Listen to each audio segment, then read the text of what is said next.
Well, the Abure State government has described the suspension of Governor Alex Otti as an affront to democracy.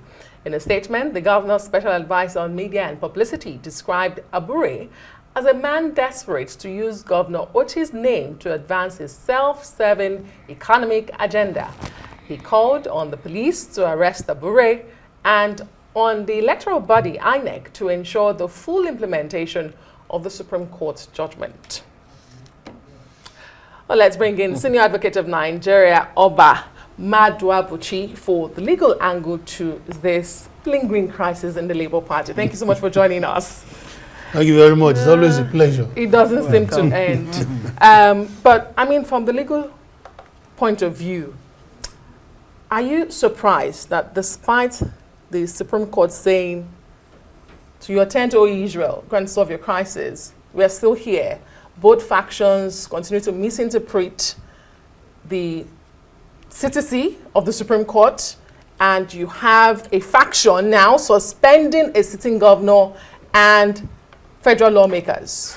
Is that even legal? Can a party do that? Yes, you can be suspended as a member of a party, any organization you belong to. It doesn't matter what status you hold. But and that is what the Supreme Court means by I do not run your affairs for you. Now you can say you suspend Peter Obi from Labour. You suspend the only governor you have, or Alex Otti. You suspend all your national legislators, and you still claim to be a party. But if that is the way you want to go, that's your business. That is what the Supreme Court. I think the most misunderstood judgment of the Supreme Court is on this question of leadership of political parties, internal affairs of political parties. The Supreme Court did not say that courts cannot control political parties. But the Supreme Court said that all political questions, all political issues are beyond the courts, because they are not decided based on law. They are decided based on political considerations. Judges are not politicians. So they don't know the basic. For example,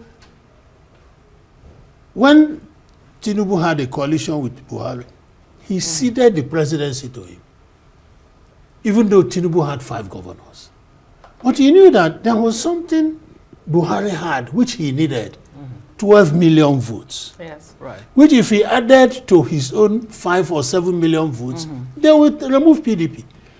That is political sagacity. He made that concession, even left the vice presidency and brought in Yemi Osinbajo. And today APC is in power.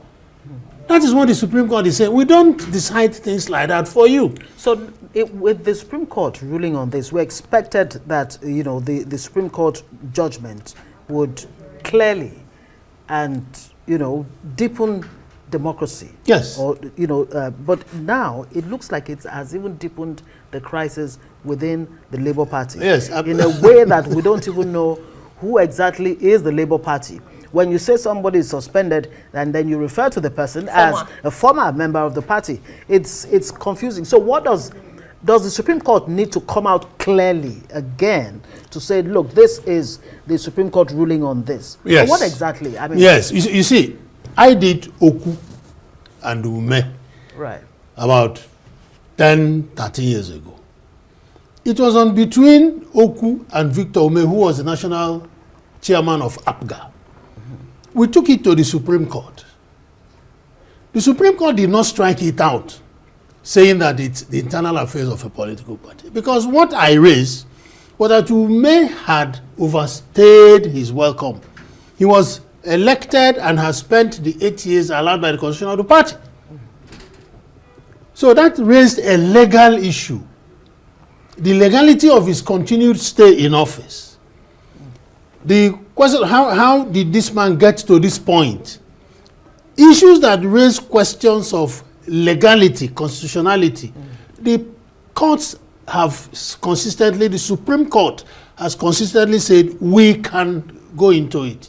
But if it is a political question, who is our candidate, who is our chairman, We don't have business with that. But when we have a controversy as deep as labor, because there are two standing factions now, and two individuals who are claiming.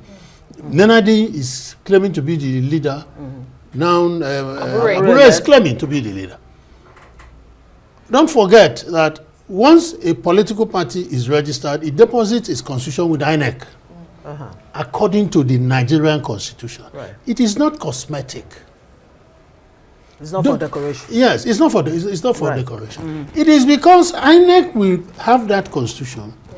If we come to INEC and say, we elected this man for 4 years, and he has finished his tenure, they look at the constitution and say, my friend,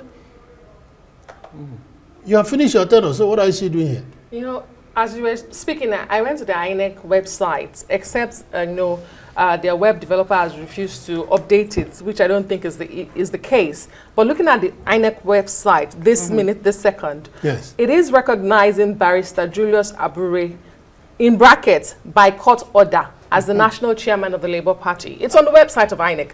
So you wonder, where does all of this go? Nenadu Usman has called on INEC, the caretaker committee led by Nenadu Usman, is calling on INEC to recognize the Supreme Court's judgments, calling on the police to arrest Abure. But here you have on INEC website, Abure, by court order, the national chairman. I would like you to end back in court with this case. There's no way they won't go back to court. And what you are going back to court to do... Which court exactly? The whole thing must start afresh.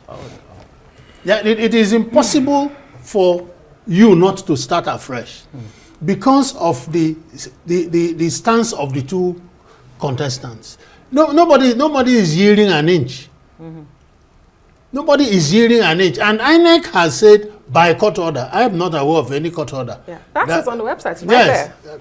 I'm not aware of any court order which says Abure is a national chairman.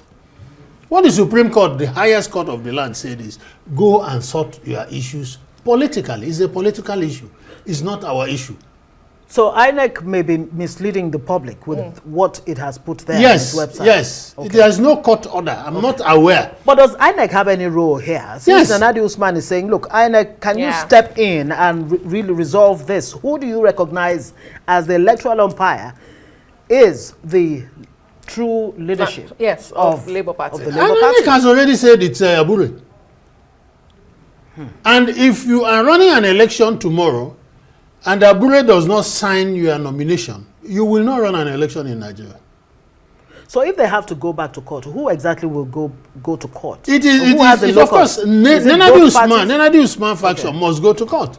And they have to go to court and bring in INEC. Why are you still recognizing this man? When so and so has happened? When by our constitution, which you have, as demanded by the Constitution of Nigeria, that you must give INEC a copy of your constitution. And like I said, it's not cosmetic. It is for them to know this is the authentic constitution. And don't forget, you cannot hold a meeting to elect party officials without giving INEC 21 days notice. So if INEC is there and they elect Abure for 4 years, at the end of that 4 years, INEC expects that you will give it 21 days notice before another election is held. So INEC comes, sits down, either Abure is re-elected or he is defeated. Then INEC will now have a podium upon which it will say, this man has been removed. Right. Yes. So, but you in the day-to-day running of political parties, courts don't go there. But like I said, it looks like a precedent is being set here. Yes. Because Supreme Court has ruled, and now they still have to go back to court to start afresh. Yeah, going back to court is because, and you see, when we are dealing with cases, particularly Supreme Court decisions, you have to understand the issues that were before the court. Cases are not decided generally. Right. You decide a case based on the peculiar facts of that case. If you know what they took to court, it doesn't mean that any time there is a dispute in a political party that courts do not. I've given you expansion. You wonder what's happening with the internal mechanisms of political parties in Nigeria. And it doesn't look like this crisis is ending anytime soon. It's not ending. It's not going to end. Yeah, I get to hear from a gentleman who calls himself also the national chairman, Mr. Papa, who in recent times said his thing. I get to hear from those who call themselves the owners of the party, the labor unions in Nigeria. So, but it's an ongoing conversation. It's not ending. Thank you so much. It's not ending. Never-ending story. Thank you very much. Last time was PDP. What song do you do with this problem like Labour Party? Labour Party. Well, this is not a mockery of the Labour Party. We're hoping that they can actually find the internal mechanism, to resolve their issues.